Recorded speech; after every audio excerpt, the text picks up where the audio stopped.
Hi there guys, so this week and we'll be doing our 20th walk, which is amazing, which is going to be at Osterley, which is out by Twickenham area, so that will be our 20th walk. Thank you again to everyone that has donated, shared, liked, followed us. It has been an incredible experience. But today, I wanted to talk about my first outing since being sober in a group. So, I've done one-on-one stuff, I've done a couple of people here and there that were drinking, but last night, after a team building exercise, we went out for drinks, and everybody around me was drinking. There was 10, 11 of us, and everybody was drinking, and I had not really had to be in that experience before. I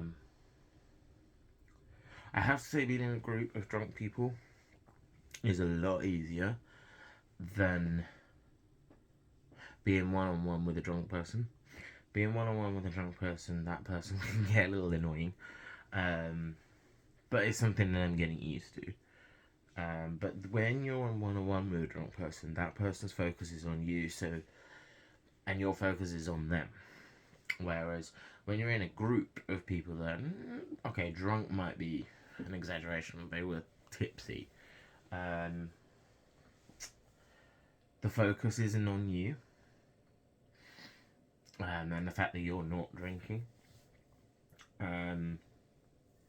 Also, the fact that the drunk people will sort of are talking to each other as well. I mean, you're still part of the conversation, but you're not having to deal with a one drunk person on their own. So that was an important lesson. Also, drunk people tell you a lot of stuff. Some of it maybe you probably shouldn't know. Then that's always interesting.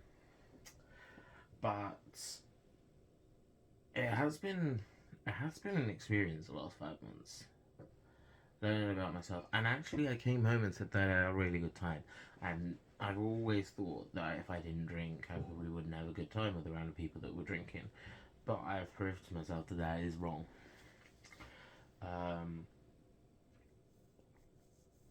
So yeah, that was really interesting. And I have noticed that I'm actually it's gone the wrong way, but when I was drinking, I wouldn't necessarily eat on a night out. Food wasn't my focus, whereas now I don't drink.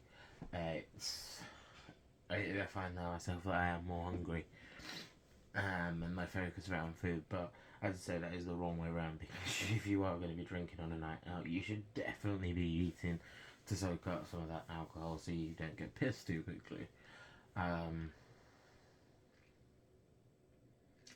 So yeah, I mean it's been a learning experience. I have to say, giving up alcohol and the other things, and it helps to have the supportive people. I mean, I always had a thing about people pointing out that you're not drinking or when you're saying, but I mean, I'm at an age now where that's not necessarily such a big issue, and I can't imagine what it must be like for 18, 19-year-olds that don't drink. But I do think there is a thing with this with this generation that they don't drink as much as previous. I mean, even when I was at a gig on Monday, it was quite interesting to see, firstly, that they ran out of non-alcoholic beer, which I didn't expect, and also there aren't as many pissed out of their faces people anymore. I feel like drinking isn't as popular as it used to be, so it's not so weird that you're not drinking. Yeah, and I mean, gigs need to step up their game in terms of non-alcoholic options. They're not just soft drinks, but non-alcoholic beers, non-alcoholic ciders, non-alcoholic gins. things like that, they are becoming popular. So the gig venues really need to step up their game. I mean, I went to one in Brick Lane a few months ago that didn't have a single option. Um,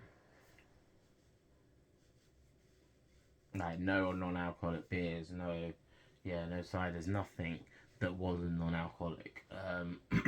If you were not drinking non-alcohol, if you weren't drinking alcohol, you were basically on soft drinks, and that is wrong. I can't even remember the name of the venue now. Um, but yeah, and because when you bought a soft drink, I think you ended up with a pint of it, which made it quite expensive. So I ended up drinking Red Bull most of the night. I think I had about 3 or 4, which isn't so good for you. Um, so yeah, being alcohol free has been a much different experience to what I expected. And I think to anyone that is thinking about going teetotal, it's not that bad. It's really not that bad.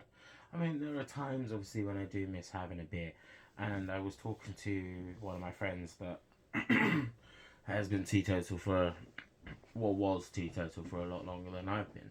And he decided to give it up, went teetotal for 2 years, but was able to introduce alcohol back into his life in a much healthier way. And it was good to see that can happen, that it's not a completely out of the question thing for me.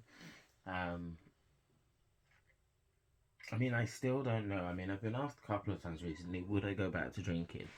And honestly, at this point, no.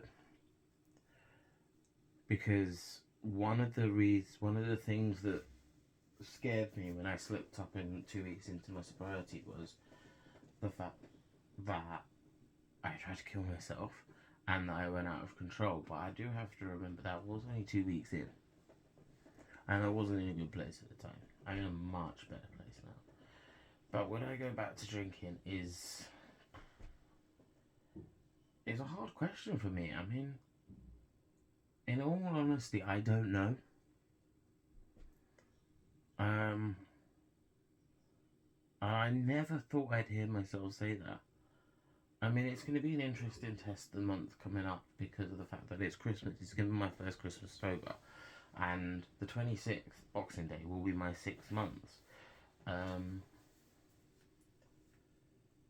and someone pointed out to me, like, so if I went to a birthday party or a celebration of some kind, and they're handing out champagne or a glass of prosecco, would I just not participate?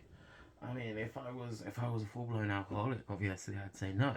But the fact that I wasn't, and I had a problem with controlling my limits rather than anything else, I don't know.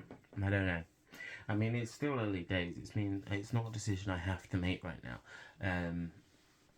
At the moment, my focus is on obviously um, staying par for the course, but it is gonna be something that I am gonna have to think about down the line, and whether I do miss anything about it, whether I do want to go back to drinking. I mean, it is a hell of a lot easier. I will say that. Gigs, nights out, going to the pub. I mean, I'm lucky because I have more options. I mean, if you think you were doing this 20 years ago, would you get on alcoholic beer and would you have a selection? Hell no, you'd be on the water or you'd be on the lemonades. Um, so I'm very lucky that the generation that I am growing up in has more options. But God knows how anybody did it back then. You didn't have that alternative because I like the taste of beer. I like having a drink. So to cut that out completely, I don't think I would have done it. Um, but saying that, it's yeah, there still does need to be more options, and also, why are they always 330 milliliter bottles? and yet it still costs about as much as a pint, or only about a quid or two less than a pint. I think that is something that needs to be worked on. I understand that how much it probably costs for in terms of making them non-alcoholic, because it's not like you put alcohol in drinks; you have to take it out. So I do get that side of it, but at the same time, you earn so much more money from drunk people than you do sober people. Um, so yeah, right, that would really be a reason to charge more, wouldn't it? But yeah, I just think there needs to be bigger options. Like, say, like I can get a pint, or I can get something that's on draft. I do miss draft drinks. Draft beer is so much better, so much better than a bottle. Um, and maybe even non-alcoholic versions of shots, so that I can join in with that sort of thing if that is something that does come up. Um, I mean, in the circles that I run now, not so much, but that is something I miss. I miss because I used to be the shot guy in terms of my group, and I was always the one running to the bar to buy the shots. It was different, and that is something that I miss a little bit, and I would like to do again before I'm too old. Um, I mean, you ever too old for shots, but that's a question for the ages. Um, but yeah, I think my experience with not drinking has been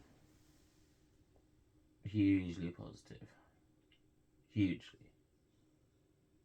Um, and in terms of giving up the other things, I would like to talk about that more, but I can't. Um, for personal reasons as well as work reasons. But the sobriety stuff is something I'm passionate about. I mean, I wouldn't push it on anyone, and I don't think I don't think it's necessarily the right. I mean, it's the right path for everyone. I mean, it's like the story that pushed that I put out that's said about the fact that if someone doesn't drink water, you don't question it. But if someone doesn't drink alcohol, poison essentially, um,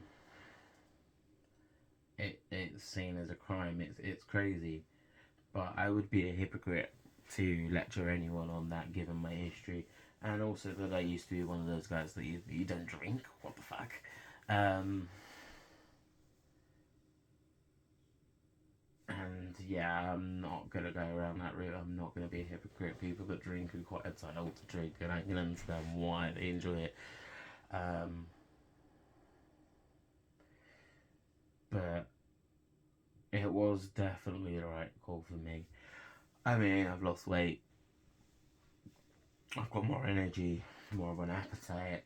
I'm spending less money. I don't feel the necessity to be out all the time.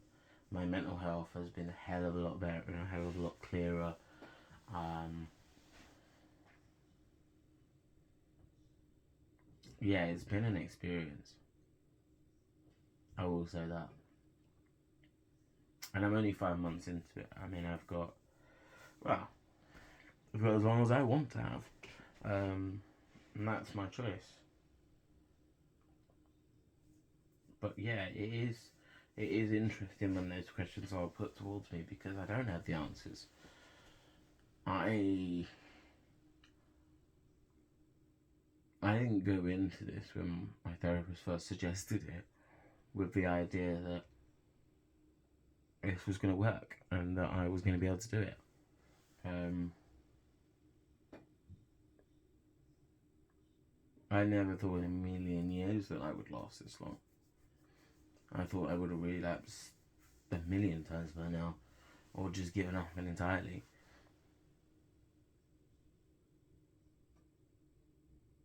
But I think my stubbornness came through as well, in terms of the fact that I wanted to prove that I could do this. And for once, my stubbornness has worked out in my favour. Um,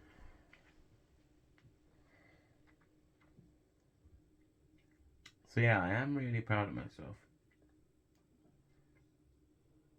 I don't care how, if that sounds arrogant, if that sounds vain, but I've had a lot of struggle, and I'm proud of where I am. I'm proud I put myself out for a job recently. Certain company just step up. Something that I wanted to do for a long time. And the last two times that I put myself out there, one of them I didn't even make the interview. I had to withdraw my application because it just wasn't in the right mental frame, the right headspace. And the other one, I didn't prepare well enough, and I'm pretty sure I was out majority of the time before it.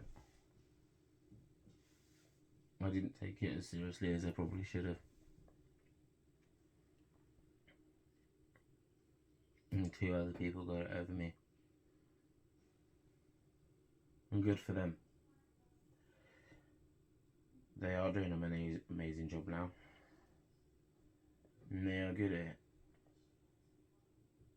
And if I had got the position at the time with my drinking and my lifestyle, my headspace, I don't think I would have succeeded. But right now, at this point in time, I'm ready. I know I'm ready. I've got tough competition. The people that I am going up against are extremely good at their job. And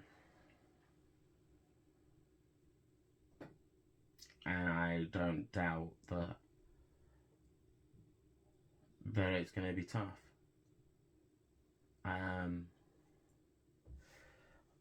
But it's also going to be a test for me that if I get it, I'm stepping out of my comfort zone. And after 2.5 years at the same location, which is about right for the branches that I have been long haul with, it's about the right time to move on. But also, it's going to be a test that if I don't get it and how I handle it.